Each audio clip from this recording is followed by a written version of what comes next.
Channel को subscribe करें और वीडियो नोटिफिकेशन के लिए बेल आइकन जरूर दबाएं।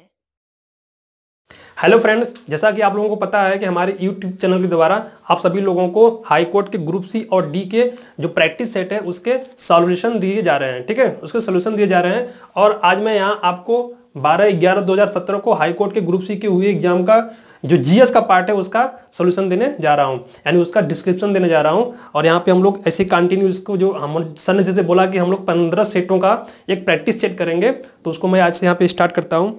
चलिए देखते हैं पहले क्वेश्चन को। पहला क्वेश्चन पूछा गया है कि केंद्र सरकार ने किसके रख रखाव के लिए एक मोबाइल ऐप प्रारंभ किया है।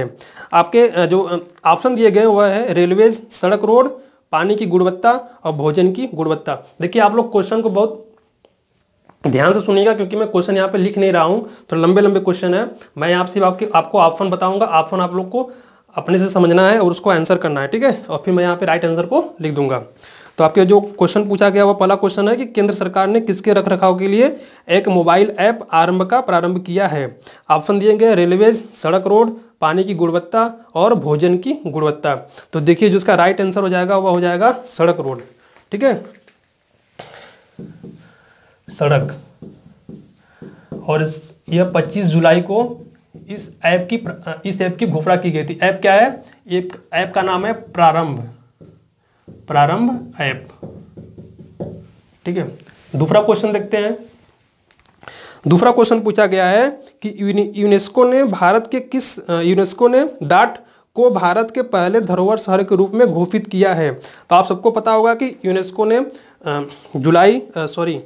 2017 में अहमदाबाद को भारत के पहले धरोहर शहर के रूप में घोषित किया है। इसका राइट आंसर हो जाएगा डी, अहमदाबाद। तीसरा क्वेश्चन देख लेते हैं। तीसरा क्वेश्चन पूछा गया है कि 400 मीटर दौड़ में एशियाई खेलों का स्वर्ण पदक जीतने वाली पहली भारतीय महिला कौन है। आपके ऑप्शन दिए गए पीटी उषा, कमलजीत संधू, साइनी विल्सन और लास्ट में अंजू बॉबी जॉर्ज। जो राइट आंसर होगा वो कौन सा हो जाएगा? Answer B, Kamaljeet Sandhu. कमलजीत संधू। ठीक है, चौथा क्वेश्चन देखते हैं। चौथा क्वेश्चन आपका पूछा गया है कि केवल महिला कर्मचारियों द्वारा संचालित किया जाने वाला भारत का पहला रेलवे स्टेशन निम्नलिखित में से कौन सा है। तो आपके ऑप्शन दिए गए हैं बांद्रा, बेलापुर, माटुंगा और छत्रपति शिवाजी टर्मिनल। तो जिसमें आपका राइट आंसर हो जाएगा वो कौन सा हो जाएगा? हो जाएगा माटुंगा। यह 2017 में जुलाई 2017 में महाराष्ट्र में है। ठीक है, महाराष्ट्र में इसका उद्घाटन किया गया था और इसमें टोटल 41 महिला कार्यरत है। ठीक है ना। पांचवा क्वेश्चन देख लेते हैं। अच्छा, इससे एक महत्वपूर्ण फैक्ट हम बता देते हैं। जो इसकी मैनेजर है वो ममता कुलकर्णी है। ठीक है, इस स्टेशन की यहाँ की स्टेशन मैनेजर कौन है? वो है ममता कुलकर्णी। चलिए पांचवा क्वेश्चन देख लेते हैं। पांचवा क्वेश्चन पूछा गया है कि संस्कृत कौन से राज्य की दूसरी आधिकारिक भाषा है। आपके ऑप्शन दिए गए हैं उत्तर प्रदेश, उत्तराखंड, झारखंड और मध्य प्रदेश। देखिए राइट आंसर क्या हो जाएगा? राइट आंसर हो जाएगा बी, उत्तराखंड।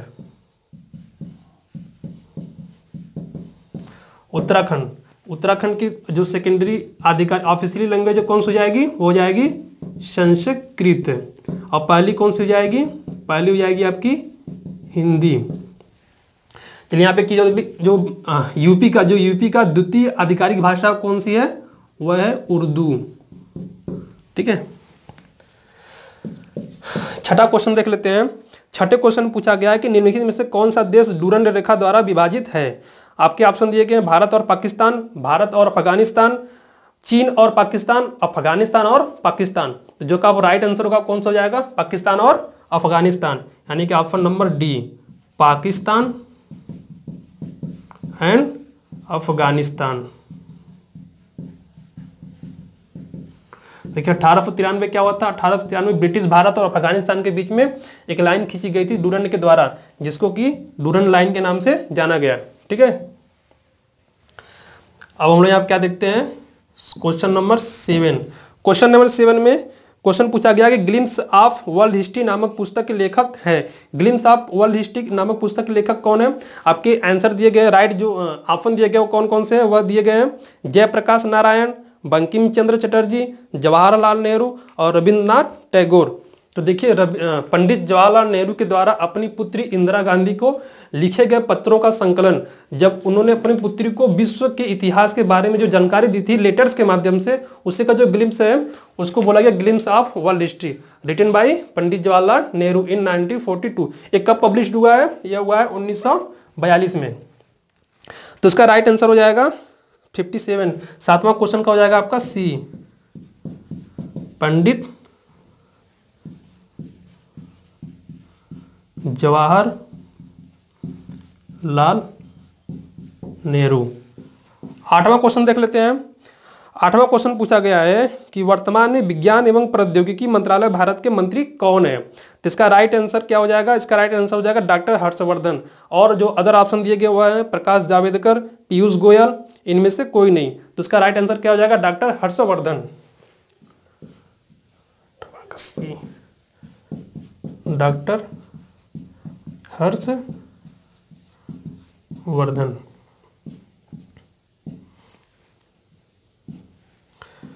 नवा क्वेश्चन देखते हैं। नवा क्वेश्चन पूछा गया कि नोबेल पुरस्कार निम्नलिखित में से किस क्षेत्र में नहीं दिया जाता है? शांति, भौतिक, गणित और औषधि। तो गणित में नोबेल का प्राइज नहीं दिया जाता है, ठीक है। तो आपका राइट आंसर क्या हो जाएगा? सी, गणित है। 10वां क्वेश्चन देख लेते हैं। 10वें क्वेश्चन पूछा गया है कि मुगल साम्राज्य की स्थापना करने वाला केंद्रीय एशियाई शासक था। आपके ऑप्शन दिए गए हैं अकबर, हुमायूं, बाबर और जहांगीर। तो मुगल साम्राज्य की स्थापना किसने की थी? सबको पता है कि मुगल साम्राज्य की स्थापना बाबर के द्वारा की गई थी। बाबर ने 1526 ईस्वी में पानीपत के युद्ध में इब्राहिम लोदी को हराया था, ठीक है। 1526 पानीपत का प्रथम युद्ध किसके किसके बीच में हुआ था? इब्राहिम लोदी और बाबर के बीच में।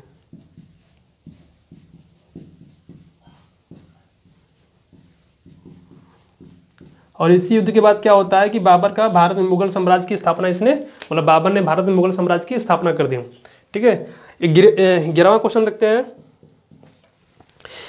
11वां क्वेश्चन को पूछा गया कि 18वें अंतर्राष्ट्रीय भारतीय फिल्म फेयर अवार्ड, जो आपका आईफा होता है कि international Indian film fair award 2017 में बेस्ट फिल्म अवार्ड किस फिल्म को दिया गया? देखिए करंट का क्वेश्चन है और यह 18वें अंतर्राष्ट्रीय भारतीय फिल्म फेयर एकेडमिक अवार्ड की बात कर रहा है। और आपका इस साल जो कि 2018 का भी अवार्ड घोषित किया जा चुका है और वह अवार्डेड किया जा चुका है। और यह 18वां पूछा है, हो सकता है कि अब 19वां पूछ ले, ठीक है। तो जो यह क्वेश्चन पूछा है उस क्वेश्चन का जो आंसर होगा वह नीरजा होगा।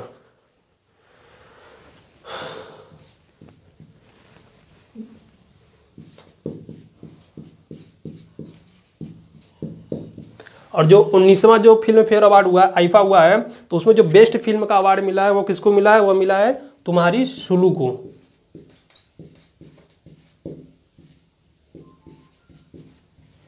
ठीक है। ये कौन सा है? ये है 19th international Indian film fair award, ठीक है। अगला क्वेश्चन देखते हैं हम लोग। ये आपका 11वां क्वेश्चन था। 12वां क्वेश्चन देखते हैं कि वर्ष 1893 में भारत और हिंदुत्व को शिकागो में होने वाले विश्व धर्म संसद में किसने प्रतिनिधित्व किया था? सबको पता है किसने किया था? स्वामी विवेकानंद जी ने। आपका राइट आंसर हो जाएगा सी, ठीक है। 13वां क्वेश्चन देखते हैं। 13वें क्वेश्चन पूछा गया कि भारत में राष्ट्रीय स्तर पर शहीद दिवस कब मनाया जाता है? तो देखिए जो भारत में जो राष्ट्रीय स्तर पर शहीद दिवस मनाया जाता है वो मनाया जाता है 30 जनवरी को।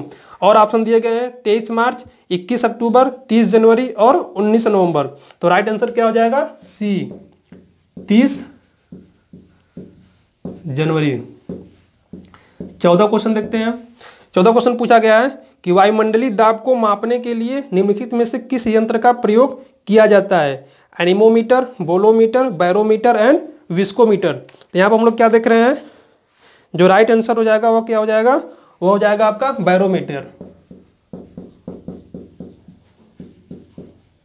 ठीक है, इसके अलावा जो दिया है ऑप्शन आपका एनेमोमीटर। तो एनेमोमीटर जो कि उससे पवन वेग, जो पवन का जो हवा का वेग होता है उसको पवन, जो हवा का वेग होता है उसको एनेमोमीटर से मापा जाता है। बोलोमीटर, बोलोमीटर जो कि विद्युत चुंबकीय विकिरण की शक्ति को मापने के लिए एक उपकरण है। इसके अलावा जब विस्कोमीटर की बात करते हैं तो विस्कोमीटर श्यानता मापी, जो श्यानता होता है तो किसी भी तरल की श्यानता को मेजर करता है, कौन, विस्कोमीटर।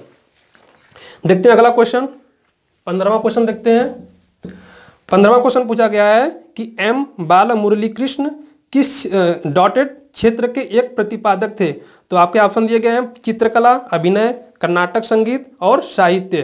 तो जो इसका राइट आंसर हो जाएगा वो कौन सा हो जाएगा, वो हो जाएगा कर्नाटक संगीत। ठीक है,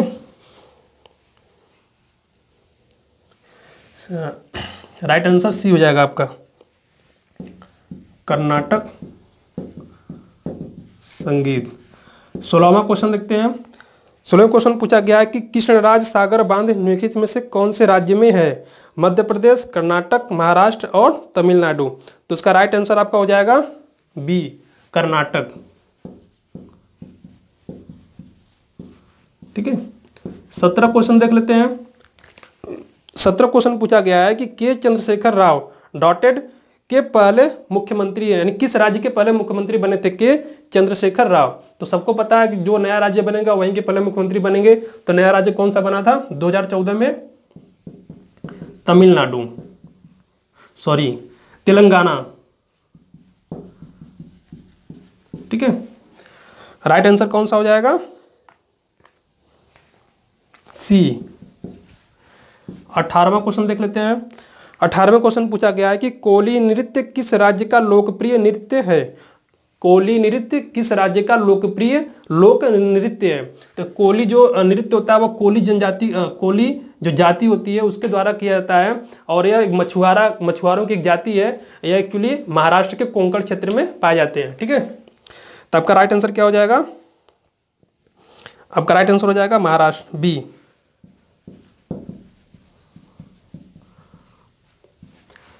19वां क्वेश्चन देखते हैं। 19वां क्वेश्चन पूछा गया है कि चिकनकारी शहर की सबसे पारंपरिक कढ़ाई शैलियों में से एक है। लखनऊ में, अमृतसर, जयपुर और हैदराबाद। तो राइट आंसर क्या हो जाएगा, लखनऊ।